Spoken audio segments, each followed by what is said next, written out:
welcome to Clay to Canopy, the show where I attempt to make just about everything from the ground up. And welcome to the Don't Make the Dragon Interior Makes series. I am super excited to make this next piece. I'm making a bingo ball set, and it is going to include some work with the glowforge, some crocheting, a bit of stitching, whole lot of stitching actually, maybe a little bit of ceramics involved. And if you can see, there is a princessa on top of the dragon. Alright, let's go do this.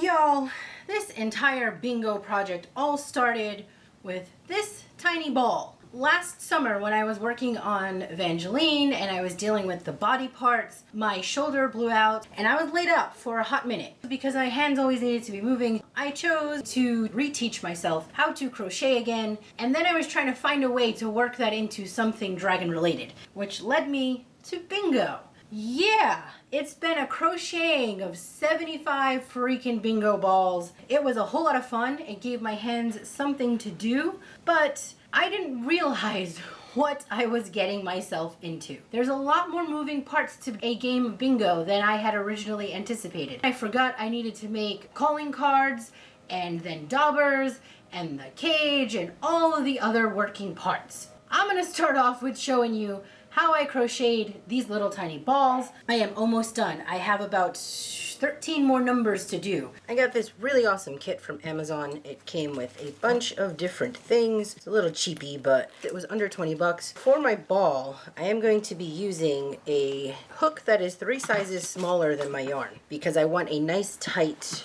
weave. It is a very basic, simple pattern that I came up with. Crocheted in a magic ring. I'm going to start with my tail end down here at the bottom. I'm going to loop over here, and on the top of my hand, I'm going to crisscross them. I like to do this only over the 3 fingers so I can use my pinky to hold that down. Then I'm going to come under, pull that through, and then it's time to twist and make sure that my tail is facing downward. Now up here is my yarn that I'm going to be pulling from. I want to get myself the right kind of tension.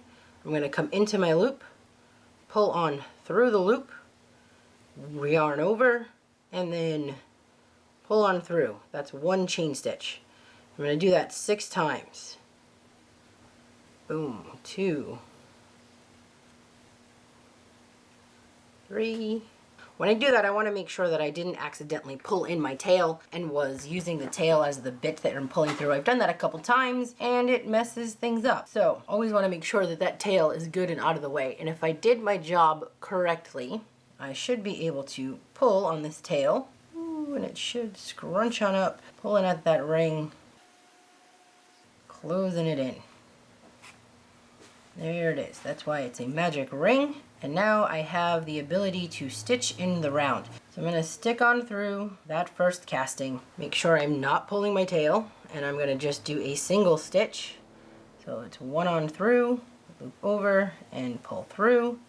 And then I'm going to put a stitch marker here so I know which one is my first stitch. And here we go. We're just going to go ahead and continue that single stitch on through. Now I'm going to go ahead and start my increase, and I want to again make sure I'm not accidentally pulling in my tail. And to increase, I'm going to be just stitching twice under the same stitch. So here's the first one. Boom, boom, and before moving on, I'm going to go ahead and reinsert that needle, stitch, pull back in there. Remember, keep that dang tail out the way. Bang, that's 2. Always remember to move your marker because when you are stitching in a ring, it is hard to tell where your starting point is if you did not have that marker. I'm putting that marker under the first stitch. Okay, pull on through. 1 and through the 2. Remember, I'm going to do that 2 times. I'm going to do a single stitch to add a little bit of height to this ball.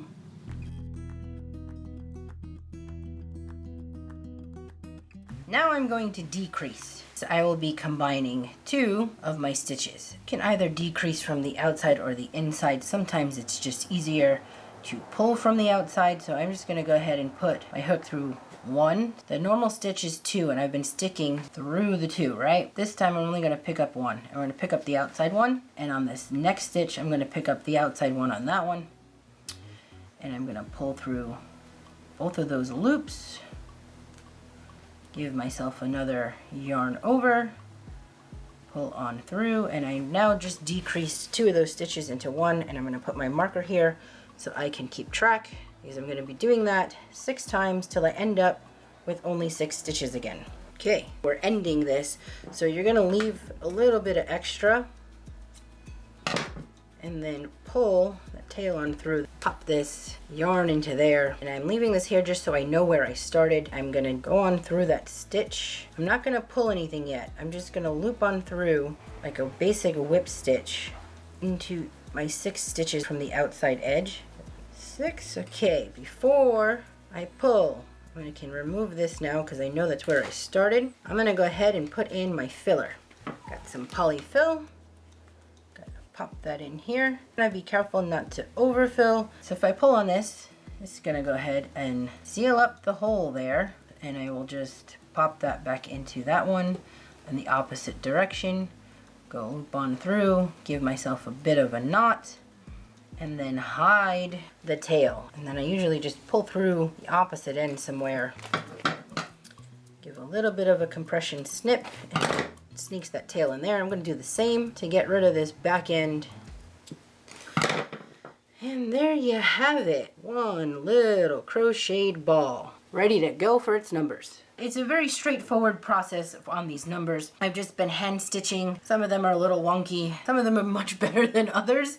I like the handmade aspect of it. Originally had all of my DMC floss stuck to random things. I had a plastic knife, paintbrush handle. I used Aura, which will be making an appearance soon for you, but I used Aura to make this cute little holder to store my sheep holding my DMC floss. Yeah, I designed this in Adobe Illustrator. I have to build it in my head and then have the computer make those cuts. It's a little opposite of what I normally do here in the studio. Sometimes I just like to smack stuff together as I go. I've just been using some chalk on this darker fabric, and I found this little wooden circle. DMC floss comes with 6 strands, split it into 3 strands, and then I looped it over so I end up with a 6-strand stitch. This one is 063, and I'm just gonna hand stitch. I'm kind of eyeballing.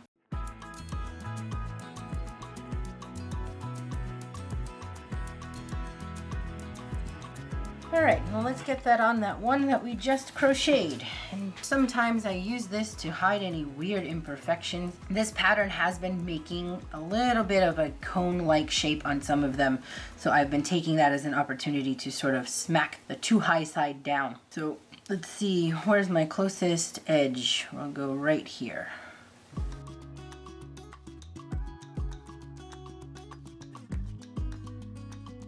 Yeah. That is it. That is how I've made these bingo balls. And it seems like, what is that? 063, and I gotta get to 75, so I have 12 more to go. I have been getting acquainted with my beautiful new glowforge Aura. The #1 reason why I made this purchase in the first place is because I wanted an old school bingo board, and when you call the numbers, you pop them onto this board that has like a little trigger that you pull and they drop through. The thought of drilling 75 perfectly aligned holes was freaking me out a bit. When I downsized my shop, I got rid of the drill press, and I do have a jig, but after the holes for the polka dots to set the green dots made me realize how imperfect it is. There's 75 freaking holes in the bingo balls. So I could get to number 55 and get completely misaligned and have to start over. I'm all for having the look of the hand and having things just maybe slightly off. In a situation where I am highly dependent on a mechanism that needs to happen, imperfect holes is going to make that a complete and total nightmare. It is basically what prompted me to get the aura. It is time to do this. I just spent a little over an hour messing with Illustrator to try and come up with a design. I'm going to need 3 sheets of this thing, which means that it's gonna be, what the heck, 3 feet long? Is that right? Where am I gonna put this thing? 3 feet is quite the, All right, you know what? It's a little too late now. Now I'm just realizing 3 feet quite large on this big ball holder.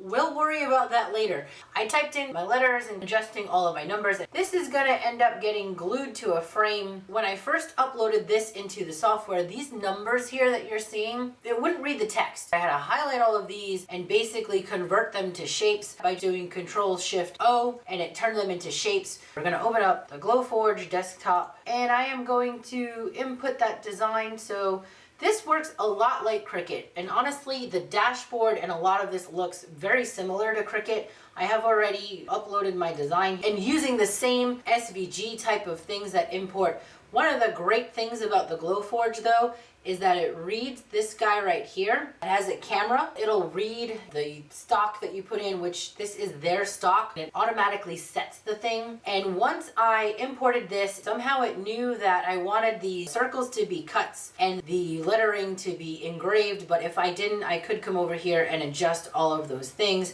In fact, I did adjust this engraving to SD graphic because it's supposed to be a little bit better and clearer. When it reads this, it automatically changes my material here. Back here, you can't see it. I did buy the filter because I knew I would be doing this inside. I do have a front door, which the moment I start this, I'm gonna open up that front door as well. It doesn't get smoky in here, but you can smell the wood burning. So right now, it's gonna check it all and readjust my screen with the camera, whatever the camera is reading. The grade of plywood that you would need to make a cut that is not going to be toxic, not going to have wonky chemicals in it, it's not that much more expensive to just buy their stock. It really has a coating on top of it that helps with the burn. I most definitely need to adjust. My design may be a little bit too large. Okay, it's going to do its thing. An hour and 54 minutes. So I'm gonna go ahead and hit print. Everything is gonna get super loud in a minute. Press my button. And you're not supposed to walk away from it. Sounds like space shuttle lifting off. That is the filter turning on and sucking in the air. That's it. She has lift off, and we will check back in 2 hours, I guess. Coming into the last half hour of the cut. It is now cutting. It's done all of the etching or engraving, and it is cutting out the circle holes for the balls to drop through. I just thought I'd catch a little bit of the footage, a little bit of the action. I have my front door open. The filter is super loud, and then I also have a fan that's just kind of blowing anything out and through the front door. Okay, I left the circles in because that's going to be a different print for another project. I'm going to remove my border. I have a pin. I did order a special pin for this, but for now we're using this pin. Help me lift this corner, and this film prevents burning, so you can see it gives me any of this halo stuff. If this film wasn't on here, that would be burned into the wood. The wood would have that on it. But this B, it cuts through the film, so you have to come in and peel. There is a finish on these wood already. It's like pre-finished. As you can see, this can take some time. So I'm gonna go ahead and pick out my wood. I have been losing sleep over figuring out how I am going to go about building this bingo collection table. You have your bingo cage, the caller calls the numbers, and then you're supposed to place those numbers on some sort of thing as the numbers keep getting called. The problem is that there's not that much space in the Dragon.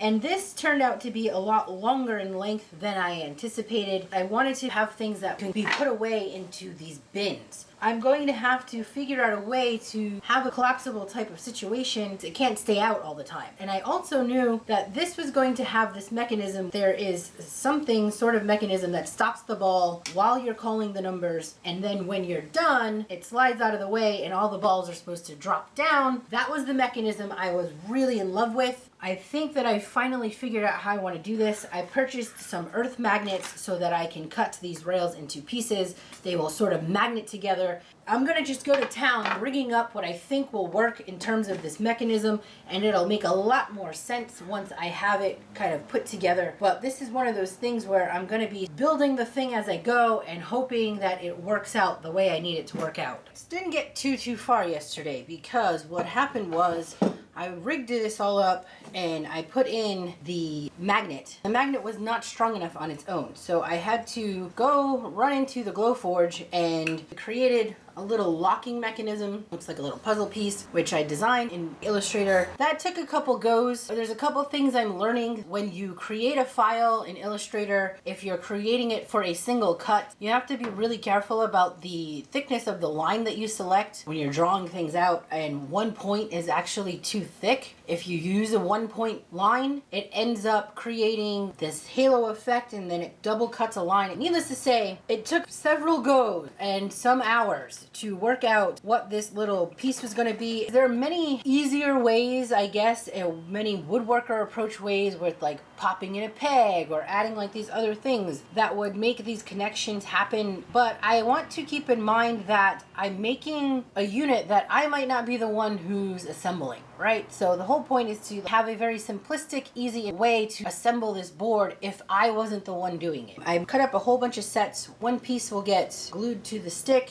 and one piece will get glued to the main board. Here is that little mechanism. And because I'm using proof grade material that Glowforge sells, it's already pre-finished. So in order for me to glue this on and to also paint it later on, I do have to sand the top surfaces. I've just been using super glue to attach them. It's such lightweight and it's going to be holding a very lightweight object that I don't think that the super glue is much of an issue. I do want to make sure that these are going to be pointed to the outside and that the negative, the female end that receives it, is up here so that this can rest on here and then gravity will hold this in place this way. This is me using the Glowforge to make a very tiny mechanical joint that I would not be able to do with woodworking machines.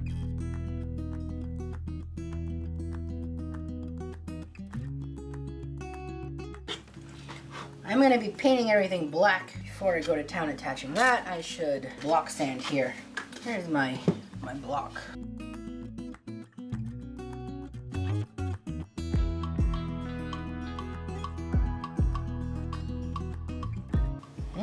I wonder if I need the extra magnet, huh? Maybe. Oh, it's all a bunch of trial and error, people. Let's see. This is why it's always good to measure and not trust the stock. This is a bit proud. It's a bit bigger than the 1/2 inch. So I actually ended up with a rectangle. Well.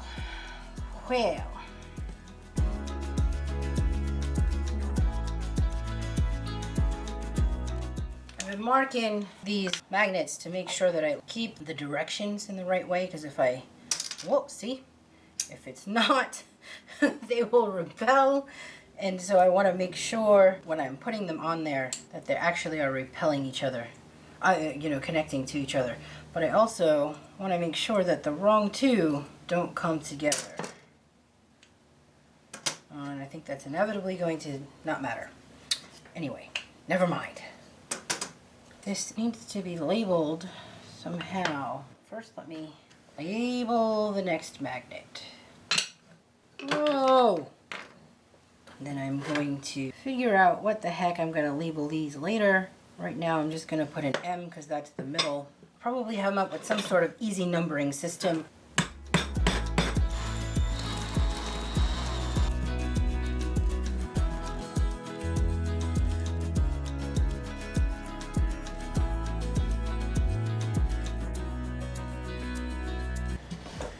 Alrighty, and now I gotta do the other side. Here's a look at the cage assembled. And here's a peek at the detail part of one of those little connectors. And then what it looks like as it's all collapsed. There is so much going on with this bingo set that I decided to split this into 2 videos. So I'm going to call this one here. Please like, share, and subscribe if you have not done so already. Stay tuned to see the second half coming your way. And remember, don't wake the dragon.